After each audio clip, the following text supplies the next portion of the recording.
Bueno, entonces continuemos con el taller.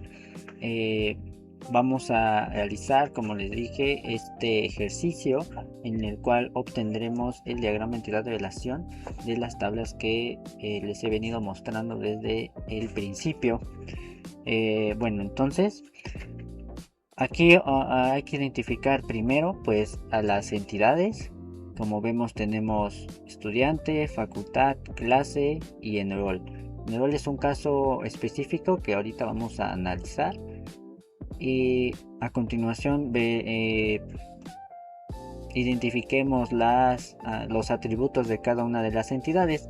Estudiante tiene estos 5, enroll tiene 3, clase tiene 4 y facultad tiene otros 4 atributos. Entonces recuerden que las entidades se denotan con el rectángulo y los atributos con los óvalos. Bueno, entonces voy a ir escribiendo acá en el lienzo. Entonces coloco student y lo voy a encerrar en mi rectángulo. Bien, ya tengo mi primera entidad. Entonces ahora coloco acá de este lado, pondré que me conviene facultad. Voy a poner acá de este lado facultad.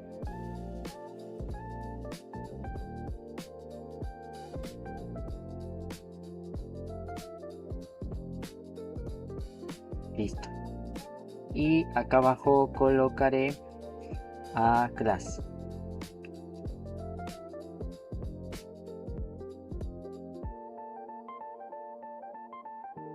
Bien, ahora ¿qué sucede con la parte de enroll? Bueno, enroll, si ustedes se dan cuenta, viene en forma de verbo. ¿Esto qué implica? Más adelante también habrá otros ejemplos, pero ahora veamos que esta tabla en realidad es una relación. Va a haber casos en los que a una relación yo le pueda colocar atributos. ¿De acuerdo? Entonces, ¿cómo o en qué va relacionada? Para este ejemplo, identifiquemos que enroll tiene aquí a la llave primaria de student, ¿verdad? ¿Y qué quedamos que significa que una llave primaria esté como foránea en otra tabla? Pues que están relacionadas, ¿no? Por medio de esta llave que es foránea. Lo mismo sucede para class number, pero esto nos implica que esta está relacionada con esta y al mismo tiempo con esta. Entonces cuando ustedes identifican que hay una tabla que tiene dos llaves así y que relaciona dos, puede ser que sea una relación en realidad. Entonces veamos acá, yo voy a escribir con otro color. Vamos a poner este. Entonces aquí voy a colocar enroll y lo voy a colocar en un rombo. Bueno, entonces ahora vamos a unir student con enroll con clase y ahora veamos cómo se relaciona clase con facultad, y eso lo tenemos que ver porque la clase tiene aquí inmersa a la llave foránea de FacID, que es la llave primaria de facultad. Eso nos implica que hay una relación. Entonces si lo analizamos, nos damos cuenta que la clase tiene aquí este campo porque hay que saber qué miembro de la facultad, qué profesor, instructor, asistente, etcétera, da cierta clase. Entonces obviamente aquí vamos a poner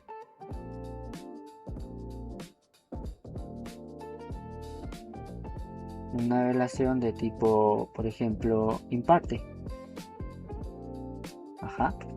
Y las 1. ¿De acuerdo? Ahora, facultad con estudiante, nos damos cuenta aquí que no está relacionada directamente, pero indirectamente está relacionada a través de enroll, porque está relacionada con clase y clase con facultad. Ajá. De tal manera que al yo tener todas estas toda esta relación así, si yo lo quisiera, yo puedo saber o obtener información de facultad a través de la tabla estudiante mediante todas estas relaciones. ¿De acuerdo? Bueno, ahora continuemos colocando los atributos de cada una de estas entidades. Entonces, estudiante tiene aquí el campo. Perdón. Es tu ID. Y va en un rombo. Pero ya sabemos que esa es nuestra llave primaria, ¿no? El campo que va a servirnos como identificador. Luego de este lado colocaremos last name. Como este ya no es identificador, ya solo se coloca con un óvalo normal. Después de este lado coloco first name. Y después de este lado, el que sigue, major y credits. Bien, entonces ya quedó la primera entidad. A enroll le voy a colocar sus dos campos. Bueno, tiene tres, que es tu ID, también class number,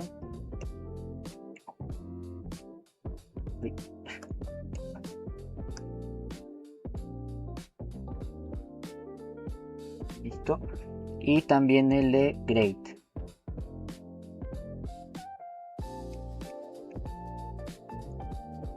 De acuerdo. Ahora la parte de class tiene 4. Bueno, y aquí nos falta también en este caso para la parte de enroll va a tener una llave primaria compuesta de dos campos, de su estudiante y de su número de clase. En ese caso subrayo ambos. ¿De acuerdo? ¿Esto por qué? Una clase no se va a poder diferenciar de otra clase si no es por ambos campos, ya que es posible que un estudiante se aparezca dos veces, entonces ya no es irrepetible en esta fila. Igualmente la clase, aquí aparece dos veces la misma clase y tres veces, ¿verdad? Y se sucede lo mismo con otras clases, de tal manera que es importante que eso quede claro. Entonces, al yo combinar los dos campos como llave primaria, hago que un estudiante solo puede estar inscrito a la vez en la clase, ¿no? O sea, este estudiante no puede estar inscrito dos veces en la misma clase, porque entonces ya sería otra clase de otro periodo con alguna otra clave. Entonces eso sería lo indicado, ¿no? Entonces, de esta manera, estas filas son irrepetibles. Bien, ahora continuando con la parte de la clase, pues les decía, tenemos 4 campos que son class number, y esta es la llave primaria de class, entonces la subrayo y lo menciono. Luego tenemos además el fac ID, que esta es la llave foránea, pero esa no se marca en este diagrama de ninguna forma. Después le ponemos schedule, es el horario, y el salón. Listo, ya tenemos esa entidad. Y por último, faculty. Faculty tiene fac ID como llave primaria. Tiene además el nombre,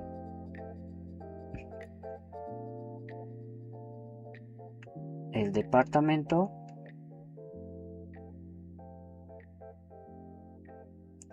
y el rango.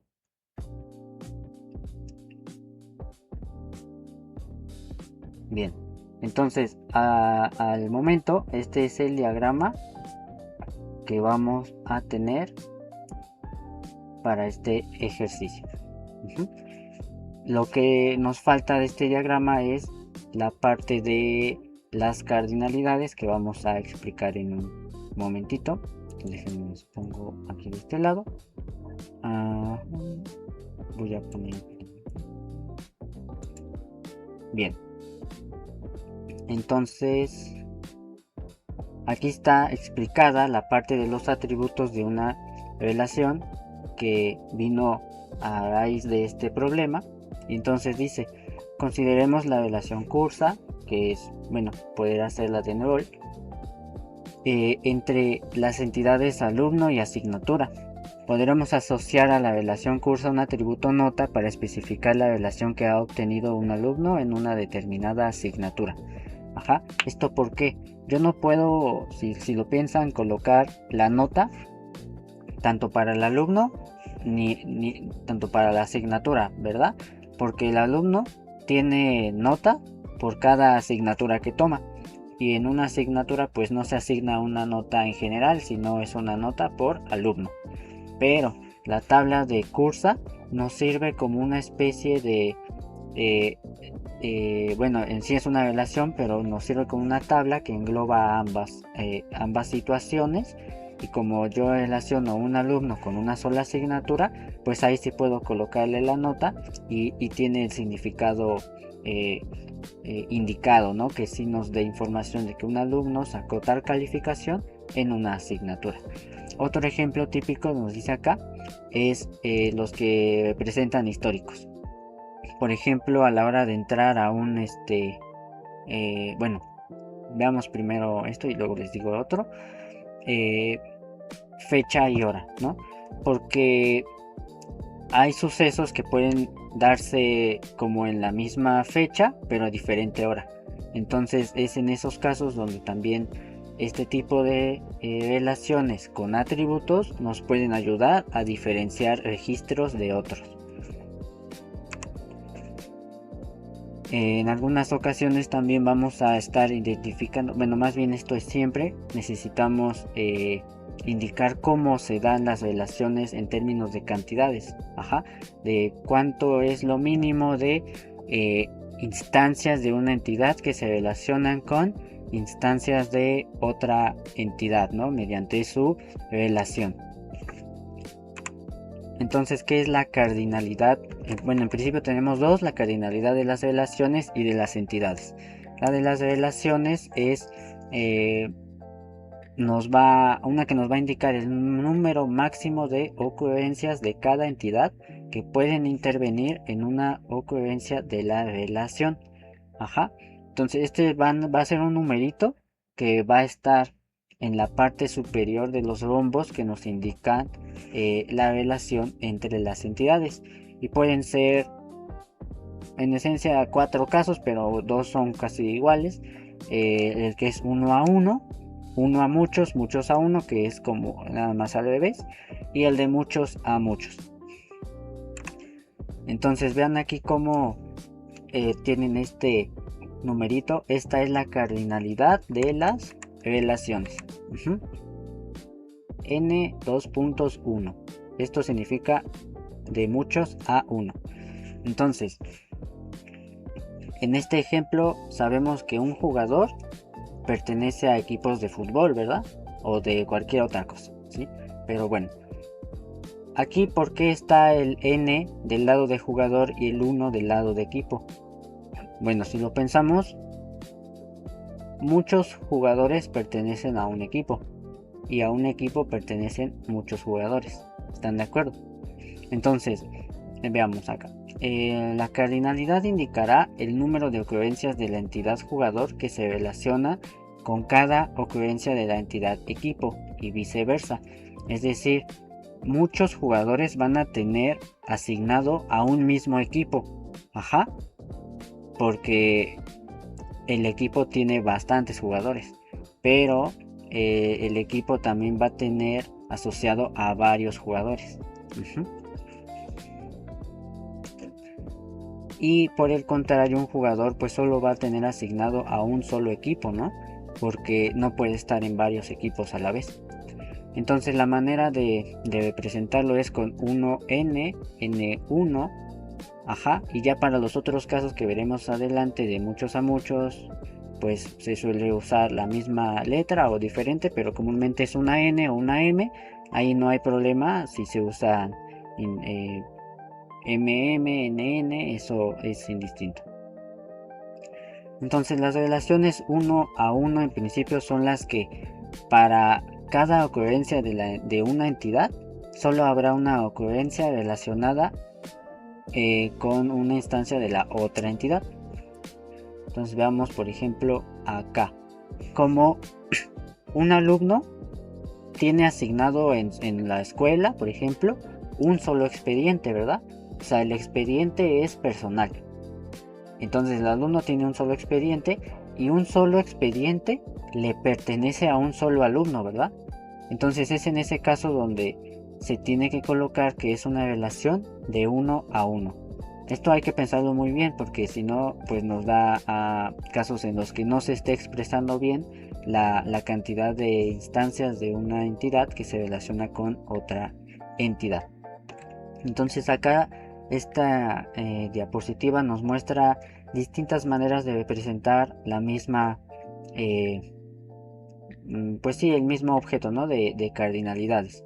La que considero más adecuada es esta de acá, que es la que propuso en principio el autor original y que mantiene el uso del rombo, y lo único que hace es colocar 1,2.1, o también puede ser que coloque 1,1, pero esta no me parece tan adecuada porque hay otra cardinalidad que ahorita veremos que se coloca también en este lado y puede llegar a confundirse. O la que no se coloque nada, pues ya representa en sí misma el 1.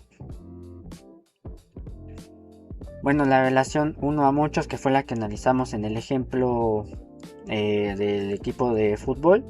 Y entonces aquí es donde sí les digo, ya va de una instancia de una entidad se relaciona con muchas de otra entidad. Entonces aquí puede ser igualmente que un docente de varias asignaturas, pero una asignatura es dada por solo un docente, que es el esquema más común de las primarias, secundarias, etcétera. Ya luego en cursos más avanzados, a lo mejor sí es que a un profesor está en una asignatura, pero esa asignatura la pueden tener asignada varios docentes, ¿no? Donde se es como una clase colaborativa. Estas situaciones en realidad no es que sean generales, ¿verdad? Sino que ya dependen del problema en específico. Como les decía antes, hay una etapa de requisitos, una entrevista, y en esa entrevista se debe determinar si cada docente, por ejemplo, da una sola clase, pero la clase la dan varios docentes, entonces ahí ya se determinaría que en realidad no es una relación de 1 a muchos, sino que sería de muchos a muchos. ¿De acuerdo? ¿Por qué? Porque el profesor da muchas clases diferentes. Puede dar matemáticas, puede dar cálculo, puede dar geometría, etc. Y esas materias entonces las daría varios profesores al mismo tiempo, ¿no? La misma clase, ¿no? Bueno, entonces, para este caso de ahorita de relaciones 1 a muchos, en las que cada asignatura la da un solo docente, entonces es de 1 a muchos, y la manera de representarlo es como en el diagrama anterior, esta de acá. Les decía, la n puede cambiarse por m y no hay problema alguno. La relación de muchos a 1 en realidad es como verlo del otro lado, ¿no? O sea, yo podría tener aquí que si yo coloco jugador y acá equipo, pues ya es entonces muchos a 1, ¿no? En realidad no hay mucha diferencia, solo hay que verlo bien en el orden en el que se especifica, porque es donde va a tener sentido. O sea, si yo coloco acá n1, entonces ya no tiene sentido, puedo colocar N1, pero jugador tendrá que estar en el lado izquierdo y equipo en el lado derecho. Ajá, o sea, hay que tener cuidado. Y la de muchos a muchos es la que les hablaba. Si el profesor de una, si una asignatura la imparten muchos profesores al mismo tiempo, ¿no? O sea, la misma clase que se da en cierto periodo, la da también, no sé, la dan 2 maestros, 3 maestros, porque es colaborativa esa clase. Bien, y esta es la manera en que se representan las cardinalidades.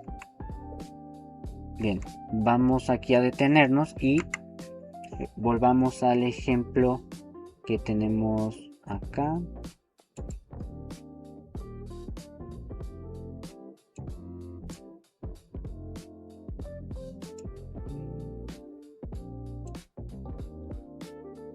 Bien, entonces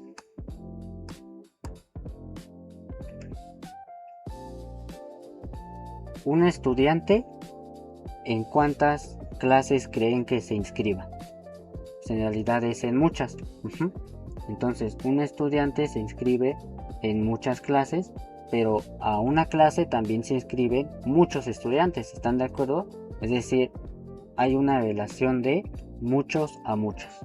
De tal modo yo coloco acá muchos, muchos. Ajá.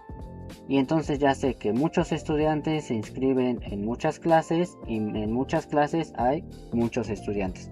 Si yo lo leo como de uno a muchos, me voy a dar cuenta que en realidad es como que me daría esto, uno a muchos y luego muchos a uno. Ajá. Entonces, cuando esto sucede, esto se convierte a muchos a muchos. Veamos. Yo puedo tener que a un estudiante se inscribe. Un estudiante se inscribe en muchas clases, pero a una clase se inscriben muchos estudiantes, y ya nos dio esta parte. Esto, como en ambos sentidos es diferente, yo lo que mantengo es la máxima, y la máxima es muchos a muchos. Bien, entonces con eso tenemos esta cardinalidad.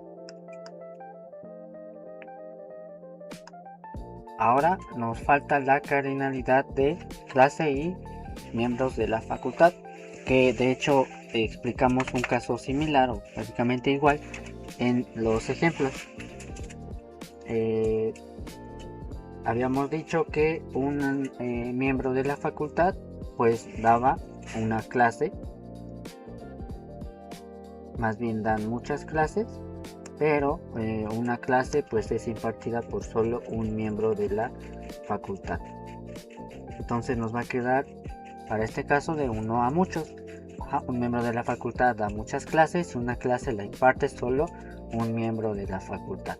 Bien, y entonces ya tenemos las cardinalidades de entidades. Bien. Ahora el siguiente tipo de cardinalidad es la de lo tenemos por acá.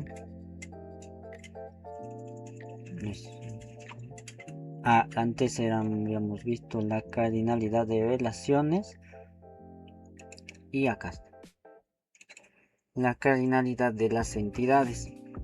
Bueno, esta ya nos va a hablar un poco más sobre un número mínimo y un número máximo de instancias. Ajá. Esta es un poquito más complicada de ver, pero también es importante. Ahora, indica el número de relaciones en las que una entidad puede aparecer.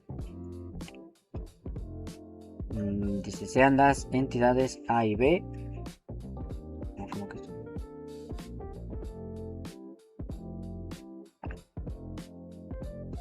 Bien, lo que ahora vamos a ver es la cardinalidad de entidades.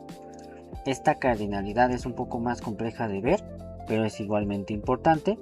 Lo que nos indica o lo que trata de decirnos es un número mínimo y máximo ya de correspondencias en las que se participa una instancia de una entidad en la relación con otra entidad.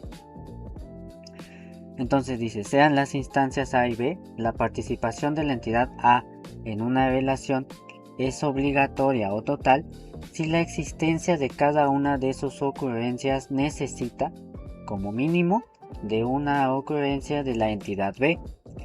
En caso contrario, la participación es opcional o parcial.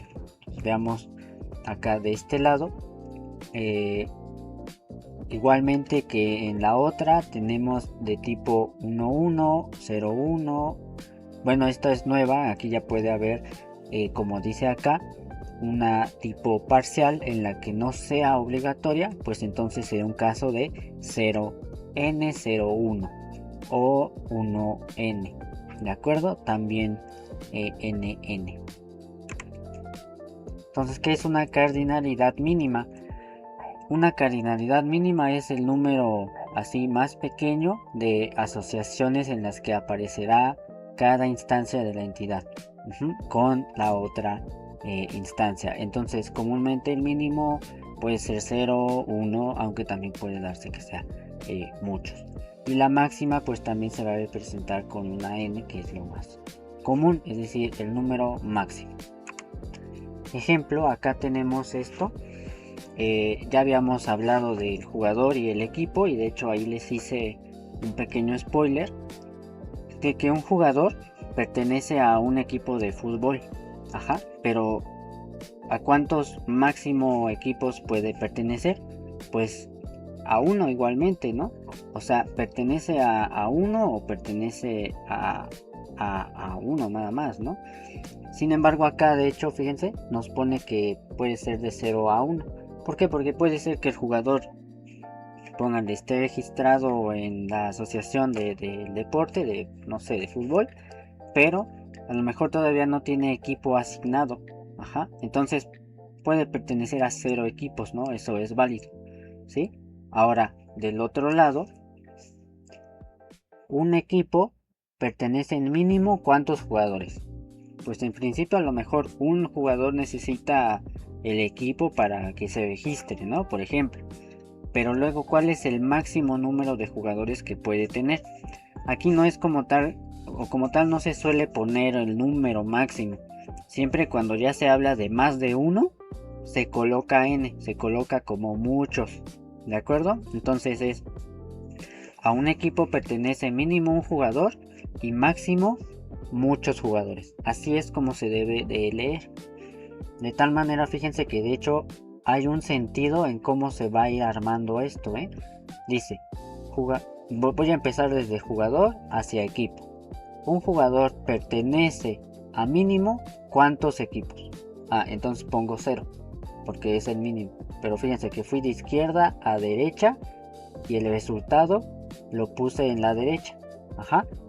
Ahora, jugador pertenece a máximo ¿cuántos equipos? A 1. Entonces voy de izquierda a derecha, lo pongo en derecha. ¿De acuerdo? Ahora vamos al revés. Si voy de derecha a izquierda, pues lo voy a colocar en la izquierda. ¿Va? Entonces dice, equipo pertenece a mínimo ¿cuántos jugadores? O más bien, a un equipo pertenece mínimo ¿cuántos jugadores? 1. Y a un equipo pertenece máximo ¿cuántos jugadores? Muchos. Entonces véanlo. Recuerden bien. En el sentido en el que se lee, se coloca al final. ¿Sale? De izquierda a derecha, en la derecha. De derecha a izquierda, en la izquierda. ¿De acuerdo? Bien, acá lo tienen todo descrito por si le quieren tomar una captura, anotarlo, ¿sí? Vamos a ver antes de ver esta simbología resumida, vamos a hacer el ejercicio con las cardinalidades de nuestro ejemplo que tenemos acá, ¿va? Entonces voy a tomar ahora un color azul. Bien.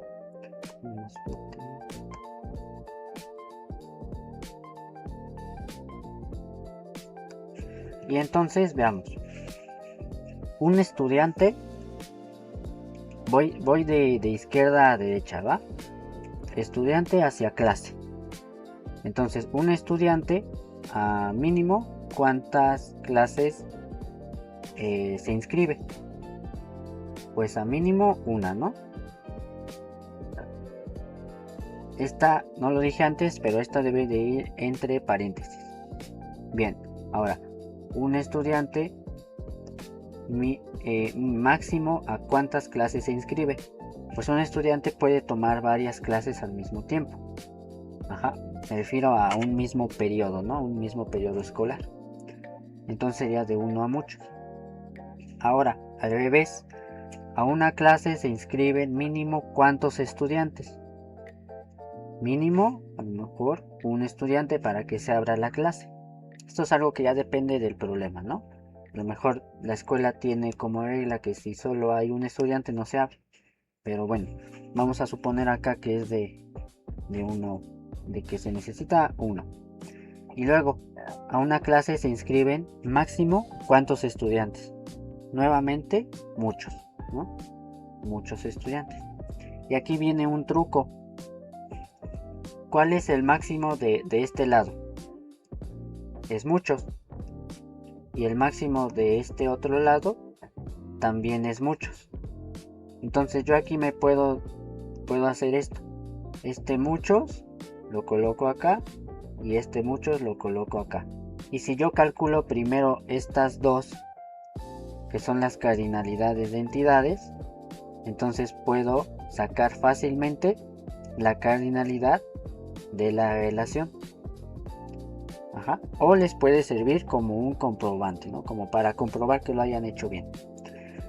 Por lo tanto, acá, de este lado, habíamos dicho que a un miembro de la facultad da muchas clases y una clase la da un solo miembro de la facultad. Aquí, para que nos sea más fácil leer esto, lo voy a colocar así, solo de momento. Ajá. Que es, muchos está de este lado en clase y el uno está allá, ¿no? Porque un miembro de la facultad da muchas clases, pero muchas clases las da solo un miembro de la facultad, ¿no? Ahora, continuemos. Facultad imparte o miembro de la facultad da mínimo ¿cuántas clases? Una, ¿verdad? Pero un solo maestro puede dar varias clases, entonces es el muchos, ¿lo ven? Ahora al revés, en este caso de abajo hacia arriba, la clase la imparte mínimo, una misma clase la imparte mínimo, ¿cuántos miembros? Uno. Y máximo, uno también. Porque decíamos que para este problema, una sola clase es impartida por solo un profesor en el mismo periodo, ¿no? La misma clase. Entonces ya aquí puedo comprobar que efectivamente da uno de este lado y muchos de este lado. Y eso significa que lo hicimos bien. Bueno, entonces este sería ya, ahora sí, el diagrama entidad-relación para este pequeño problema de ejemplo. ¿Sale? Bien, entonces tengan presente este diagrama, si pueden guárdenlo, tómenle captura, porque lo vamos a utilizar en las clases de el lenguaje SQL y de un diagrama posterior. Para finalizar esta clase, solo les pongo acá la simbología completa del diagrama entidad de relación para entidades, atributos, relaciones, conexión y algunos pequeñitos ejemplos. Y aquí les pongo las referencias, nuevamente basado mucho en este libro y en estas dos páginas tienen buena información. Bueno, entonces nos vemos en el siguiente video.